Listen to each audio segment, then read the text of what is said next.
This is the Daily Divide. Yeah, okay, so first thing I'll bring up is obviously unbeknownst to me actually, but obviously now that you brought it up, we'll talk about the Labor Party conference because they brought up the capital gains tax again. I think it's a hotly debated topic all the time. I just want to actually know what your thoughts are. I mean, I get you. We already have your thoughts and my thoughts on the capital gains tax as a whole, but I would like to know what you think about them potentially bringing it back as a policy. On pure strategy, when it comes to the Labor Party conference, and they're not necessarily voting to campaign or voting for a CGT and wealth tax. They're voting for investigating, voting for a meeting and then a meeting to decide on whether or not they're going to do it. I think they're going to do it regardless. On strategy, the worst mistake that the Labor Party did in hindsight was backing out on the capital gains tax and wealth taxes of such, and kind of putting it mildly, I can't probably say it too early in the podcast. I can't say any swear words, but just being scared by being themselves and losing a big identity of their party, which is, free redistribution of wealth. Let's just be honest here.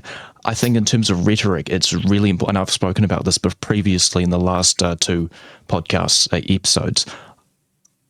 I was very, very, very, especially when we were talking about the aftermath of the American election, the big criticization of the Democratic Party was that they weren't criticism, but this criticism, you grammar Nazi, of the Democratic Party was that their messaging, for one, wasn't clear, and it was too small tweaks around the edges. So it was like, oh, we'll do this one thing, but it'll be like a $1,000, but it'll be two $500 checks in a split in. It was very like muddled up. Oh, you get a wage hike of 0.5% of something to that effect.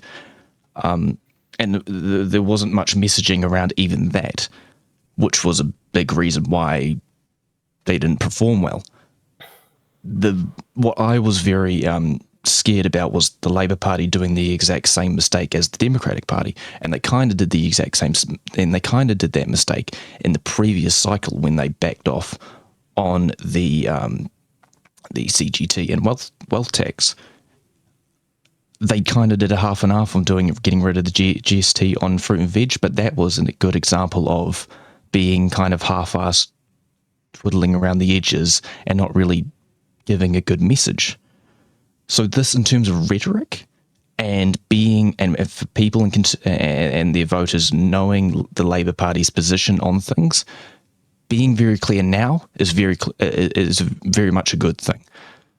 So it doesn't really matter whether or not you think about it or think it's a good thing. The Labor Party being clear on that position, on being for the capital gains tax, will be very good for getting to their base, because that didn't really happen. They weren't really much ado about nothing the previous cycle.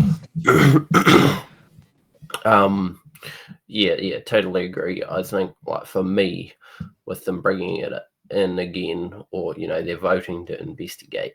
Okay, you know what I mean. Well, I think they're going to do it. I just I want to be clear. I think that not enough time's really passed from when they said they wouldn't do it as well. I sort of I find it a bit strategically okay. They're trying to win support back, but in saying that, almost all the same people are there from when they wanted to face it, when they didn't want to do it last election. I think it's just, I think it's fucking, excuse my language, but I think it's, it's just a stunt, really. I think, it comes across to me as, I don't know what the word you'd use, maybe tacky. They're like, oh, in my view, it's like, very Kamala Harris-y. We screwed it up. We should have done what we said we're going to do, but we didn't do what we said we're going to do. But actually, that's probably what some of our voters wanted. It's obvious almost that's what some of them wanted, but they didn't do it. But now, they've obviously said to themselves, "Hey, look, we've screwed up here." Which I guess that's what you're going to do as a political party, but to me, it just comes across as tacky. I mean, you can look at it very cynically and say that their consultants or their advisors went, look, Luxon's scandal with his 7 houses and lowering the Brightline test to 2 years and then selling it did not paint a very good picture. We can take advantage of this, and we can be hey, he's not for the everyday working New Zealander. But it can look very cynical, and I can definitely see that point. But the worst thing that the Labour Party could have done was carry on the course of appealing to the moderate wing of the National Party, which which is honestly the worst thing that the Labour Party could do, because they'll lose their base and they'll lose their more left-centrist, left-wing Labour Party base, which is I keep saying the worst thing that could happen, and you'll get a repeat of to be honest, last election. Like with that whole I never understood that whole debacle with the whole having 7 houses and changing it doesn't. Test. I mean, it's not directly related, obviously, because it's a different, separate issue. Well, it's not really a separate issue. It's sort of actually connected to what we're talking about with the whole Luxon situation. I'm just saying, I never really understood why everyone was up in arms about that. I bring that up because when you said previously that it's the same people, or almost the same people, they've changed their opinion not by a dime. I bring that up because I'm using your thought process or a more cynical view of the conference and saying, well, this could be the reason why. I think that if the RNZ poll, which I have, there was an RNZ poll that came out on the capital gains tax. It was a while ago. That 65% of New Zealanders would support a capital gains tax in some form, and 57% they would support it on an investment property. Now, if that was more like 50% or maybe 45%, I don't think that would, especially with the Luxon scandal with the house, with the investment housing, if that didn't necessarily happen, or he did sell it but he didn't lower the Brightline test, or if there was anything different, I would say that maybe they wouldn't be for. So you could be right. And I'm not saying you're not right, but I think in terms of rhetoric, in terms of campaigning and starting now to be saying we want this government to be a one-term government, it's important to get your foundation right. Well, the thing is, for me, I think there already is a capital gains tax. Right. That was lowered to 2 years, and it's a Brightline test, but it's not like it's a bit of like a. So the thing is there's already one, and okay, it was 10 years before. That's just way too much. That was actually dry. That would have been one of the things that was driving up the housing market. We've argued on the merits on a capital gains tax before. Let's argue on the merits of the conference decision. I'm not going to say anything. Like I said earlier, we've gone over it before, so we don't need to go on it in great detail today. But I think I guess the jury's going to be out for a wee while to whether or not they're going to stick with it and actually go ahead with it. I mean, I guess the people that they represent probably would like to see one. Majority, I don't know about some of their members probably wouldn't like to have it, but that's why you have the whips. Yeah, yeah. I mean, the Treaty Principles Bill first reading is a good example of independent thought mattering nothing, not meaning anything. Well, exactly, and the thing is what do you call it? Yeah, the thing is with that, right, is you've got the Labour Party that, they've always sort of hummed and hawed about it. When Jacinda Ardern was there, they were going to have one, and then they sort of backed out while they were in government. One of the biggest mistakes in terms of messaging, I think, that could have ever happened. It doesn't matter whether or not you think it should be. In terms of messaging to its not only their base but just to the wider public that we can stick with our own policy. It was maybe not the biggest thing, the biggest mistake, but it's one of the biggest mistakes. Do you hear that buzzing? I heard it just then. It's gone again. Okay. It's probably not an issue. I keep hearing everyone else. It's probably not the biggest issue, but it's one of the biggest fuck ups. I can swear now. 10 minutes and yeah, it keeps happening. It's like a bee. One of the worst things that they could have done, I think. Well, I think for them to go back to it, I guess I guess they have to do it because obviously, I don't want to repeat myself too much, but obviously it didn't. That's what obviously what their voter base wanted, and they didn't deliver. So I guess they have to go back and look at it and go, yeah, hey, we've got to look at this again. It's obviously that and the wealth tax as well. Wow, yeah. Well, that's just Hope not, but they probably try that. Boiling it down, it doesn't matter about policy. I don't think policy matters as much. I think rhetoric and narrative matters a lot, but policy definitely helps.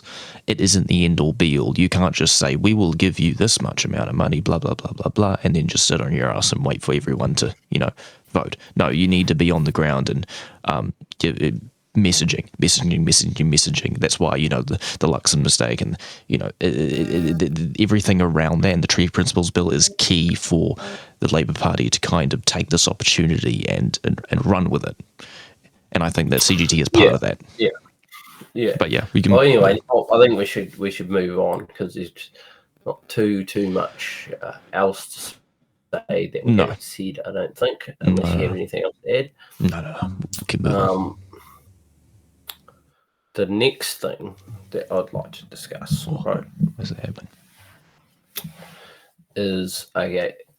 So we have obviously we've had a pretty hectic few weeks in politics.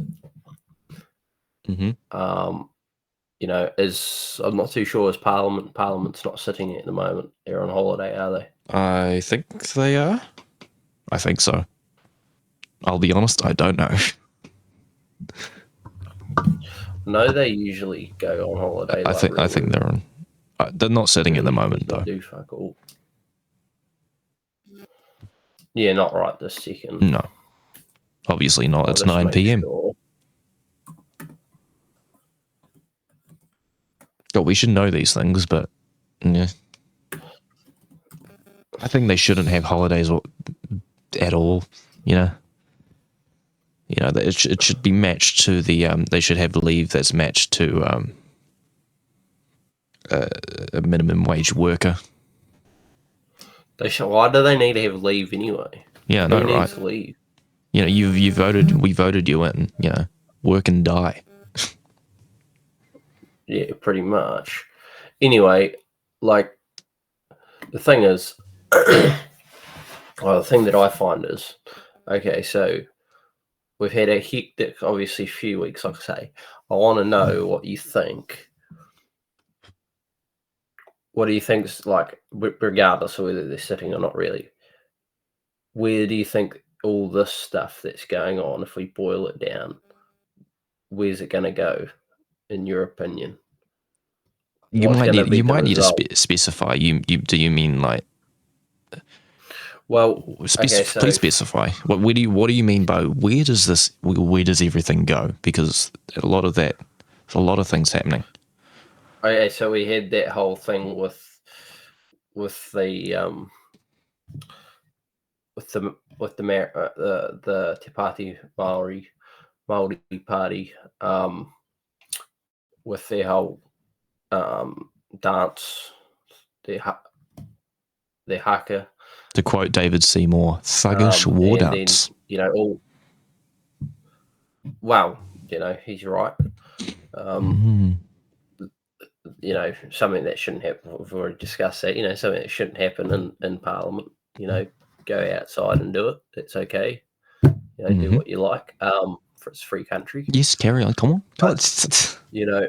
My thing is okay. This happened, and it's obviously still a very, very hotly debated issue at the moment. Where do you think? Okay, it's not going to get past its first reading.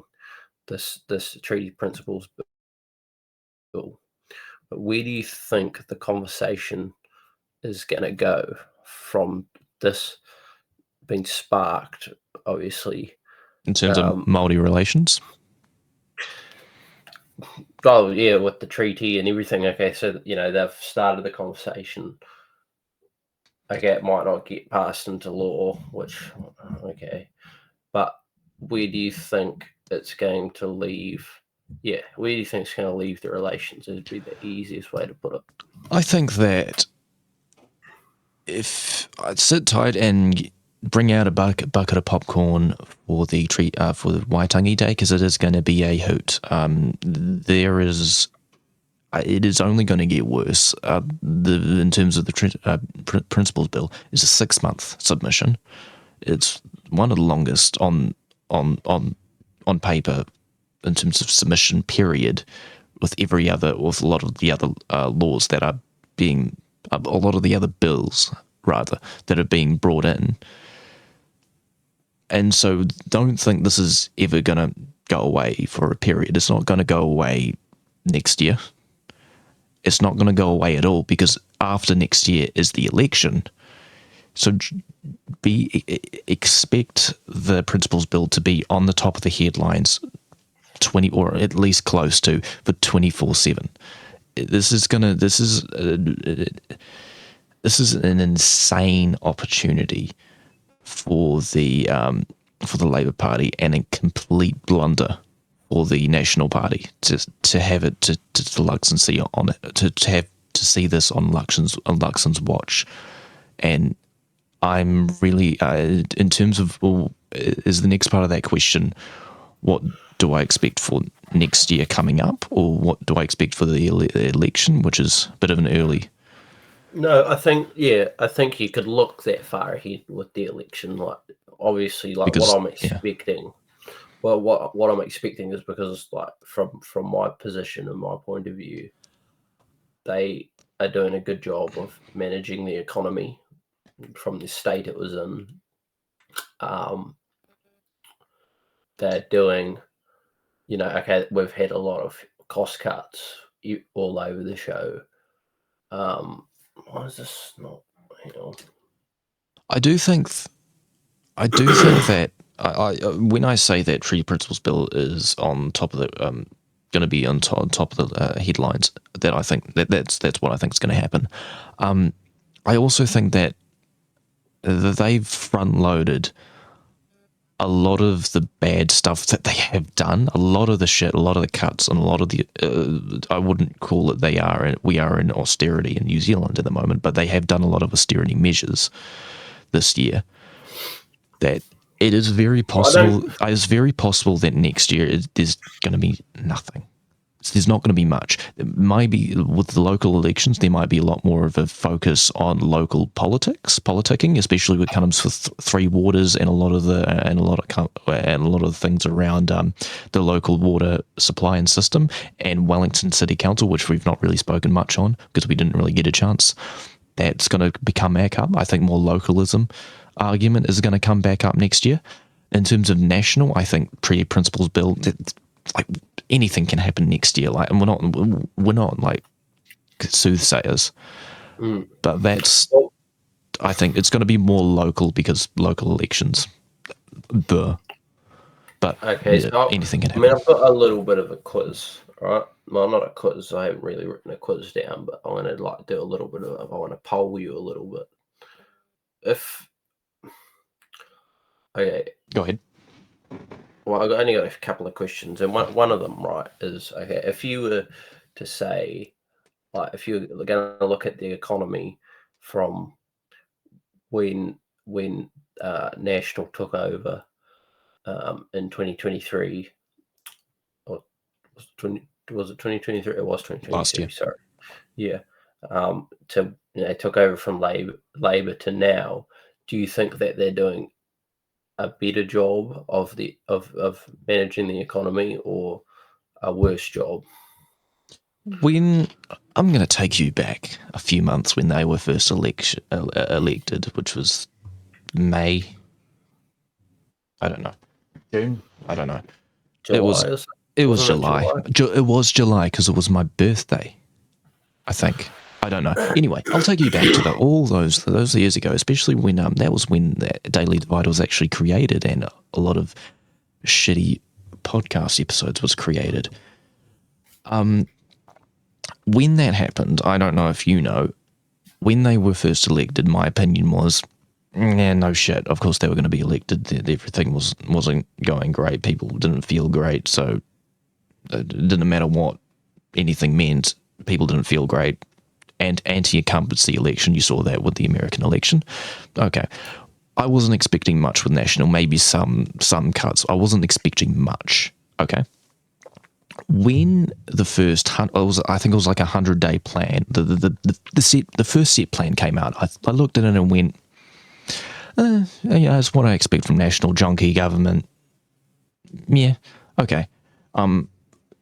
Full me, I didn't actually read fully. I wasn't fully invested in the politics of things. I have to admit, but I wasn't expecting much.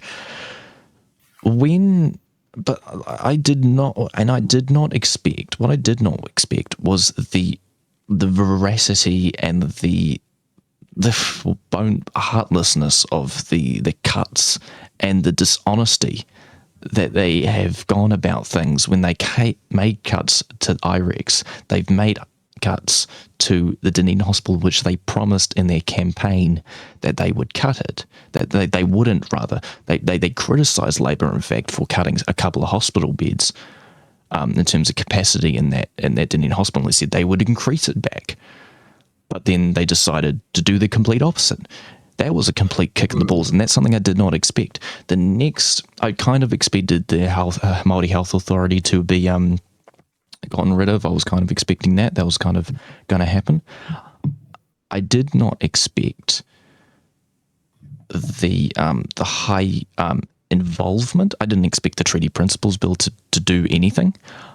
I did not expect the high involvement of the two minor parties that only have single-digit popular vote in this election, only single digits. The amount of control that they actually must have in this government is insane. The amount of times that the minor parties' associate ministers have been involved in front of the camera compared to other national ministers and national MPs has been insane. The amount of times that the conflict of interest between bigger lobby groups and companies with what's her face with the gun lobby was absolutely insane. The fact that Casey Costello has those links with Philip Morris, and it's so clear as day, and is a huge wake-up call to we need to close in our loopholes with our relationship with the lobbying group, and public service has been insane. So many things I didn't actually think was going to happen this year did, and is. And the fact that, like, look, I'll take you back further. when Luxon was running, I didn't really think much of him, but I thought he could be a John Key. He doesn't seem that like, he could be a John Key. He's only recently done a Q&A interview in term, and I'm watching it currently. I've stopped to do this thing, and he is weak. He's really, really, really, really weak. And I'm not saying that in terms of propaganda. Like, it is so obvious, especially with his negotiation ability, the fact that he's not able to curtail David Seymour is not a good look. And well, so I don't think that's the case. I think if I had to, my personal opinion, it's my opinion, shut it. If I have to really be honest here, I didn't expect this. I fully expected a John Key Liberal government, but I swear that must have died with Todd Miller. And, I'll speak about that later. I don't want to, be a dick about it. But it died with that Liberal wing has died because everything is neoliberalism to the max. It's insane. And now like even then, Shane Jones is talking about with the gas and oil lobby about underwriting oil corporations for losses that they could occur when they're searching for gas and oil, that we, the taxpayer, would take on if there was a terrible incident. And they're talking about, with the gas lobby, about lowering emergency funds if there was required emergency funds that gas and oil companies must have if there was a spill. The relationship between with lobbying and big companies and this government has been insane. All the while ignoring experts. I could go on. It is not what I expected here. It is full on. I mean, it's not full on austerity. I'll keep saying that it's not austerity. It's not the UK, but it's very close. Well, I think I don't think Luxon's weak. I think, to start with, Jack Tame is a terrible interviewer. Have you watched the interview? And I have seen bits of it, and he tries to put words in a lot of people's mouths. I think he's a complete tosser, without being a dick. I'll quote that interview. The fact that he keeps going on talking points and isn't giving his own personal opinion about things when he's asked a question, and then he goes down a line that has no relation of that, is not a good look. Like, he keeps resetting. It's like Jack Tame's talking to a brick wall. He's not conversing. Well, it's insane. I'm going to say this, as I asked you a question just now, and I actually haven't answered it yet either. Haven't I answered it? What was the question? The question is, do you think the economy is now better? No. You don't? The forecasts are worse. Like the forecasts made in hello interview, the forecasts made by economists and experts, hello Luxon, under this government have been forecast to be worse. Their prediction to be in surplus, they keep moving it years back. Now it's 2027. It looks like that doesn't mean anything anymore, and the prediction could be way later than that. So no, it's not doing as well. Like, yeah, inflation might be down, OCR might be down, but compared to every other country, we're not doing as well as they are. One of the worst, in fact. Well, I think okay, maybe not, but I think we're doing better. We're doing better than previous. I mean, you might quote the OCR in inflation, but on what grounds are we better? Well, I think like inflation's a big one. It was already forecasted to be dropping. The reason why that there was a big tail off was because the fact that we invested heavily, we kept spending under terrible economic decisions to keep unemployment low, keep people in jobs, keep people getting paid. The government kept paid companies, paid small businesses to then have the ability to, instead of laying off workers, to keep paying them so they can stay in jobs and not have to go into unemployment benefits, which would still cost the country. Yeah, but the thing is by that metric, which is why the tail off, you're seeing that you saw that happen, but it was still tailing off, and it's little to do with But the problem is if say they kept spending at the rate they were spending at, for all sorts, I think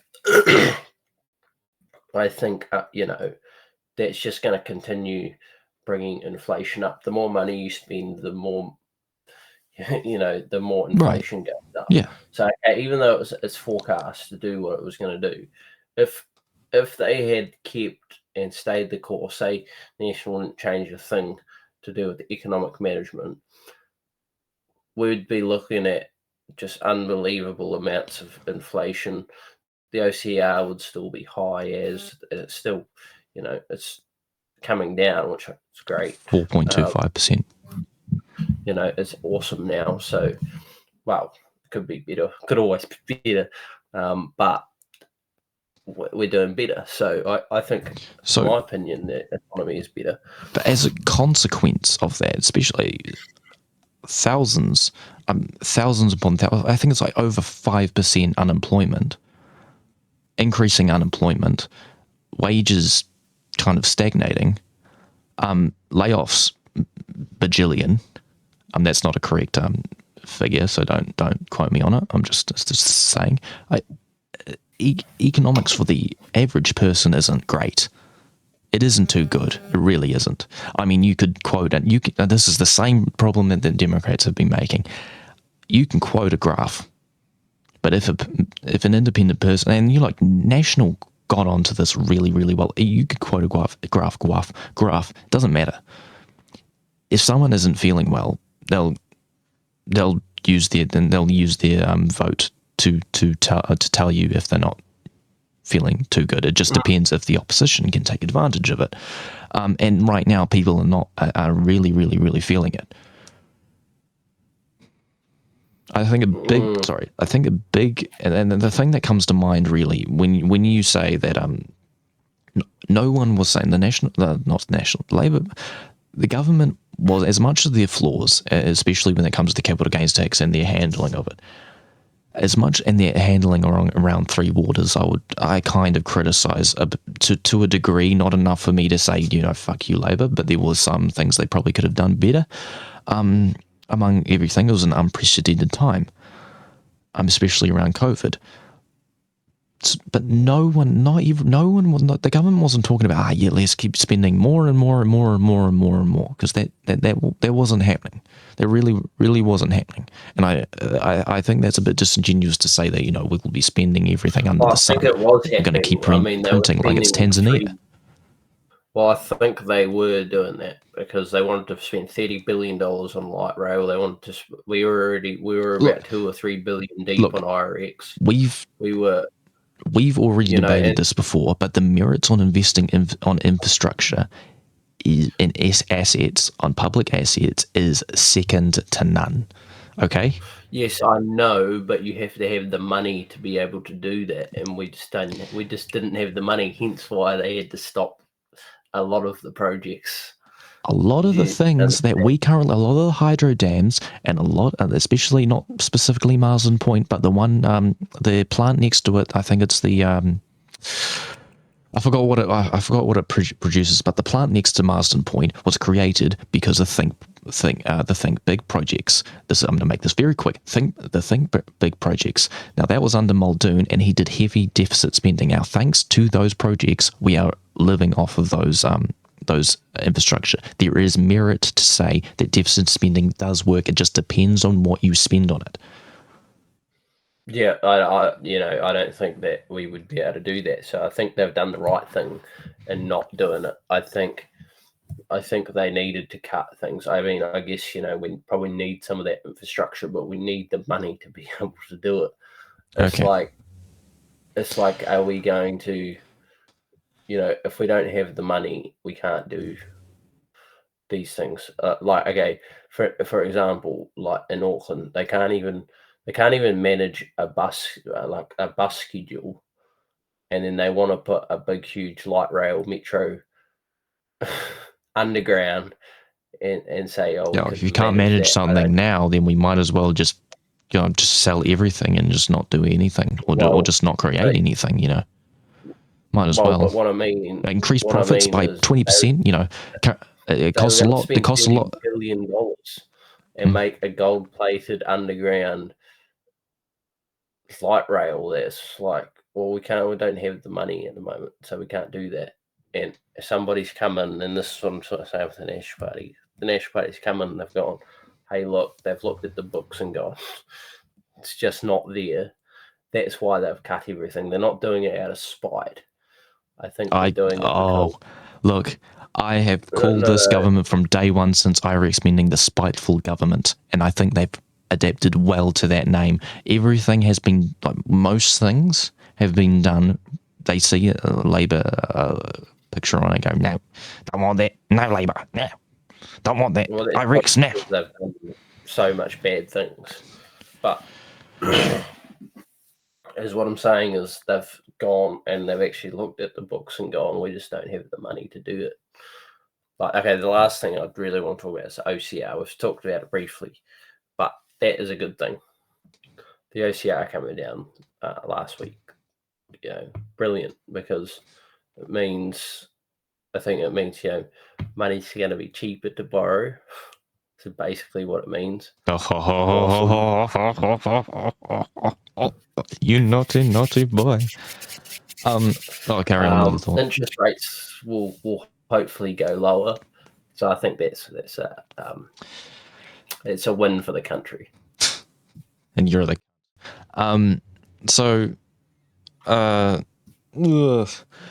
look, no one's saying that the OCR dropping is a bad thing.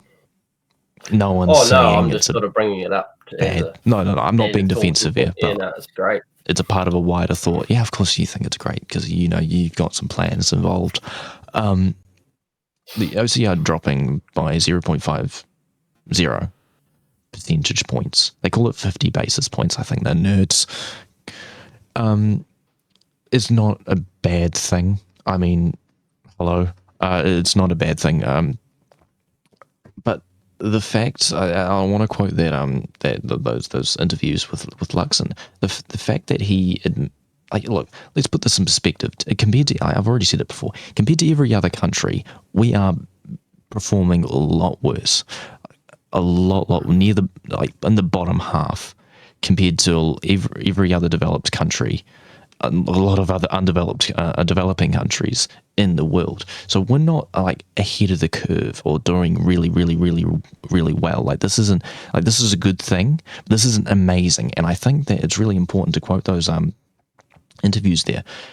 The fact that Luxon is so eager, and the National Party is so eager to take advantage of this and inflation dropping, but then aren't taking account and taking responsibility to everything that comes with that, increased unemployment and mass layoffs and full-on austerity measures, as I said before. I don't want to repeat myself.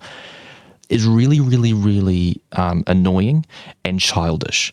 The fact that they keep going, well, this is a good thing, but all the things that come from that, it is linked to it. It is linked to those measures, and they're not taking responsibility of it, and they're being disingenuous about it. I mean, it's the same as David Seymour not being honest about the Treaty Principles Bill. It's in that same camp. Be honest and say, look, this is going to happen. You can say that we're going to make these cuts, and this is going to happen, and this is going to be good for you. Be honest. Because it's not a conservative spending isn't good for working people. It just isn't, Christopher Luxon. It really isn't. As detached as you are from life and your 7 houses. But be honest. Well, I think it's great, and I don't know. You can say it's good. I think it's great. Yeah, you can say it's good. But the fact that they're not taking credit of the 2 good things that have happened, and then everything else that has come trailered behind them, they've completely just disregarded it and gone, that's because of Labour, of course. I mean, we're a year in, and are they going to keep blaming Labor next year? Is it still going to happen? I mean, I'm going to throw a question onto you. I think I've already asked you this question. When is I'm pretty sure I have asked you this question, but I don't remember what you said. When is it the best time to start blaming National? When does National actually take responsibility? Well, I don't know, but they've all done it, and like you look at even in the last year of the Labor Party being in power, they were still blaming the key government for things that happen. Yeah, but it's righteous because they made huge cuts, and all that stuff. That's okay. That's okay. 6 years in, but we're a year and then you're complaining. I'm joking. It does annoy. It does annoy me. You know what I mean? Yeah, no, they were there for 6 years. Look, and it doesn't. Still complained. Look, so they all do it. Hang on. We weren't doing this when under Labor, so I can't really. I have to kind of be honest and kind of have to take my word for it. It wasn't, and I wasn't fully invested in politics. I was looking at politics, but I can't say I was too young. I wasn't really fully grasping with everything, so I can't say that I was fully invested in politics. I wasn't voting. Looking back on it, it did seem a bit annoying, and it was annoying, like with it being spoken. But that does not, whataboutism doesn't negate the fact that National's doing it at the moment, and it's not a good thing. They're not taking responsibility for anything. Yeah, and like I said, the thing that I'm going to say is they both do it. Labor was six years in, coming to the end of their term, and they were still complaining about the 9 years previous. But to the extent that this National Party, it's less. It is less. It's not. To the extent, like the messaging that this National Party has been doing has been blame Labor, blame Labor, blame Labor, blame Labor, blame Labor. Anything bad, that's exactly. Blame Labor. That's exactly how they were doing it for 6 years. Okay, previous. But right now, do you think that is a merited position to make? I mean, I don't think so. Not even. I think they should get on with the job and not worry about that, and just fix what they said they're going to fix. I get that, but what I'm saying is both parties are guilty of it at the same rate. So it's not a national exclusive thing. It's not an act exclusive thing. It's all parties across all wings of the spectrum. I do think that look, this is where the politics kind of divide for us, and you're obviously going to say, "Aha!" Like I said before, you're obviously going to do that. But I will say this: it really does depend on the policy, and the law and the ideas that were produced by the previous government, especially when it came to National under John Key, and it definitely depended on that, on different aspects, and I can't quote on them because I wasn't alive then. I might as well have been dead. I was a little blob under John Key. John Key's thumb. So there are merits to say, oh, this is because of Labor, or this is because of National. But can you please, okay, I'm not going to ask that question because I know what you're going to say, too much spending and all that stuff. But there are merits around it. Just say what you were going to say. I'll say what I'll say. And I don't want to go down this. There's not even a debate, and I'm not scared of this debate. But I don't want it to go. It's 44 minutes now. Just say it. Just say it, and then we'll end it. God, you cheeky shit. Can you really tell me what was the worst thing that wasn't good for everyday people, everyday working people? That Labor did wasn't for the individual person, and was terrible. That was terrible. That warranted the intense campaign. Well, there's a few things that they did that they didn't help anybody really. I mean, they brought up the minimum wage a lot from where it was. They kept people in jobs. Unemployment was near historic low under COVID and an economic recession. Too much spending, huge amounts of spending, and that's bad. Right. Buzzwords. That's bad. Buzzwords. That's why. That's why the Buzzwords. economy's the way it is. at the Buzzwords. moment. Buzzwords. Democratize the treaty. Buzzword. A lot of things, I think they screwed up on a lot of things. You know, and then they were like, "Oh, we'll take GST off fruit and vegetables." Oh, don't take that off of me. Oh, get out fruit and vegetables. Oh, I want to. Vegetables. Well, before we shut the fuck. Before we finish, I do want to say this. Kieran McAnulty has been chosen as the campaign chair of 2026 of the Labour Party. What do you think about that? He's a decent bloke from Wairarapa. It's a really good. His messaging is on tap. He really knows how to do a debate and do an interview, and I think it's going to be a good choice. But anything else you want to? What else is on your business? I reckon he should go for the leadership. We'll carry it. We'll keep going. I don't think he will take it. I think that it's really, really, really interesting to see the fact that the leadership is kind of coalesced around Luxon. Hipkins. Hipkins, Chippy. I hate that name. It's really interesting because there was no divide. There was no what it was under the Labour Party previous times and under National. It was all concerted. They're all coalesced around. There might have been some dissenting figures, but the cohesion was united against, and they had and I'm assuming they still do have a fortress mentality against outside media, kind of picking at them and saying, "Ooh, McAnulty, are you going to be the next leader?" And they didn't budge to it.